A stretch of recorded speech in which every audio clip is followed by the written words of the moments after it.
everyone, and welcome back to the channel. I hope you're all doing well. Now, today we are going to be having a look at the goalkeeping roundabout that we have going on at Newcastle United today. But before we get into today's video, don't forget to like and subscribe to the channel for more Newcastle United news. Now, let's get into today's video. Now, the goalkeeping roundabout at Newcastle United has begun. Now, we have some outgoings. We have Freddie Woodman has gone out to Preston North End. And we have Carl Darlow. I think he's interested in a move to Middlesbrough. There are some other teams interested in his services as well. Now, we have a lot of goalkeepers, going out. But who do we have to replace them?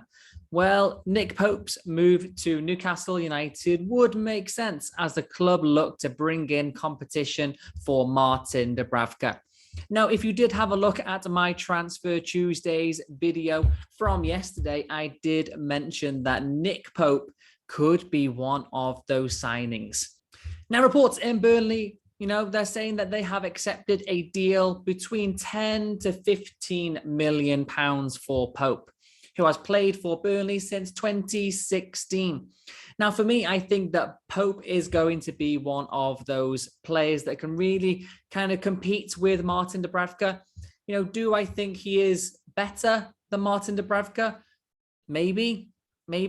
Is it one of those things where you think that, is an England international, maybe not a fully fledged English international goalkeeper, but is it one of those kind of like misconceptions that an English player is better than another player from a different country? Or, they're both similar ages. I feel like they're both really good goalkeepers. You wouldn't kind of like push your nose about having either of them, in between the sticks for next season.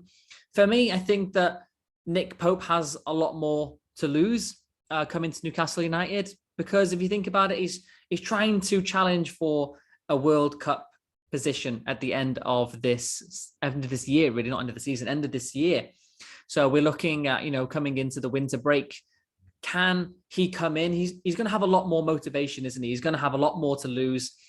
If he doesn't perform well, if he doesn't challenge Martin Dubravka for that spot, then he's going to be sat on the bench. And obviously no one signs for a new club expecting to sit on the bench for a long-term amount of time, especially for Nick Pope. He could play at any kind of top level team. And I'm really surprised that no other club has kind of been looking at him, to be honest, because obviously he's gone down with Burnley, and I don't think he was ever going to stay at Burnley with his, career aspirations. I don't think that an England goalkeeper or potential England goalkeeper would want to play in the Championship. And I think that even Gareth Southgate was saying that a couple of months ago, saying that, we're going to look at some players in different kind of leagues and tiers, but everyone has to be playing at the top level, whatever country they're in. And I think that for Nick Pope, making that move is the correct decision for his own career.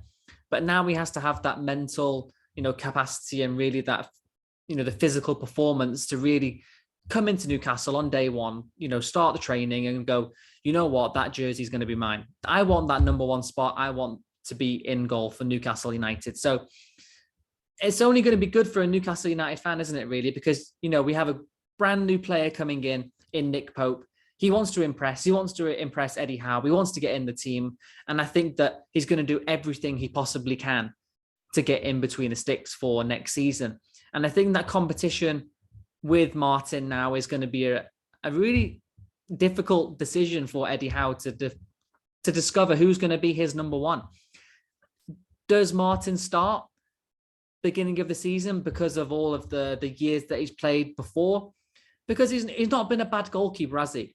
If you look at Newcastle in the past couple of years and months, and you look at some of the performances, you kind of put it down to like the defense has not also been strong and structured. And you look at other teams, for example, David De Gea at Manchester United, you wouldn't call him a bad goalkeeper, but he shipped a ton of goals last season, right? But was that his fault, or was that the fault of the defense in terms of like Harry Maguire and Lindelof and, all the other players in the Man United back line? which haven't been performing. So, he is last man saloon at the back, and he's got to try and, stop all these goals. So I think that's kind of been the case with Martin as well. The Newcastle United defense has not been structured and strong for the past couple of years. We've always had issues, whether it's partnerships in centre backs, whether that's the left back position. I feel like we've been looking for a quality left back for about 5 years now. I remember when Paul Dummett was playing, he's still not, he's not going to be a first team player. He's a rotation player. He's a squad player. Probably shouldn't have got another 1 year extension. I didn't agree with that deal at all. I don't know where that's come from, but we've got Matt Targett in now, so he's going to play there along with Kieran Trippier on the other side. But that's besides the point. But if you look at defensive lines, that also plays a part in how well, or from a fan's perspective of how well the goalkeeper does. Would you say that Alisson is a world-class goalkeeper? You would say yes, right? Do you think that the goalkeeper for Manchester City, I'm blanking on his name now, but would you call him a world-class goalkeeper? Yes, you would. But if you look about their defenses in both of those teams, they have incredible defensive lines. So the goalkeeper doesn't really have to do much. They might make significant saves, but those significant saves in the games are far, far less than a Martin Dubravka would have, or another goalkeeper in a different, even like Pickford. Pickford, you would say, had an atrocious season last season. And for me, I don't like Pickford anyway, but that Everton backline was also incredibly poor. So it's really hard to say that, a goalkeeper's performance, it's kind of based on so many different factors, right? So for me, I would say that Martin, for me, has done an incredible job with the support that he's had in front of him.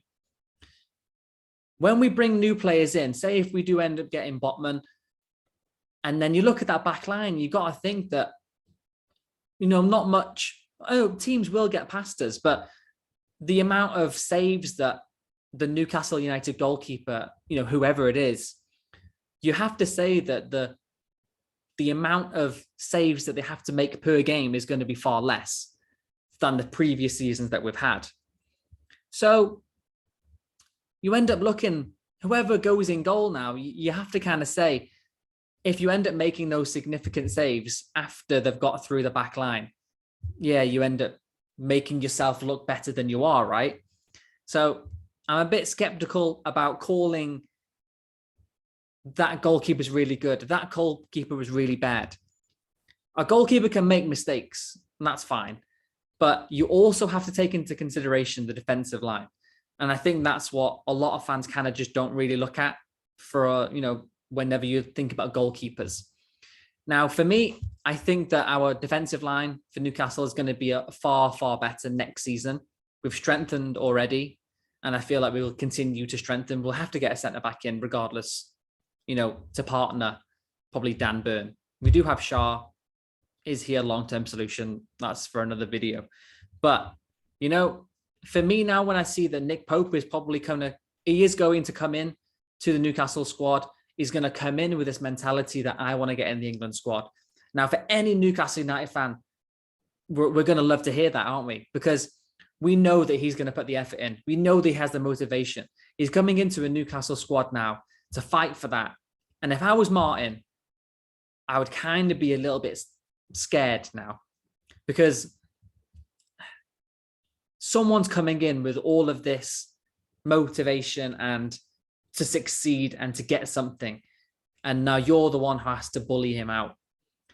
Now, competition for places now is going to be fierce. Now, I'm really, really looking forward to seeing who's going to go in goal. For me, I would say first couple of games, you've got to give it to Martin. But then Nick Pope, if he can perform in training, if he's, if Eddie Howe's seeing something in training that Martin's not doing, you have to give him a shot. And I think that in the first probably 5 to 10 games, even in preseason, you have to play them both just to see and compare And I think that's what they probably will do in training as well. But for me, I'm going to give it to Martin just for a little bit. But I would absolutely love Nick Pope to come in, train well, and just put himself out there and be like, you know what, this England spot's going to be mine. And I want the #1 shot at being the goalkeeper at Newcastle United. Because whatever we do, we are on the up and we are moving forward. Now, who doesn't want to be a part of that? So let me know what you think down in the comments below. Do you think that Nick Pope is going to come in and take that #1 spot from Martin?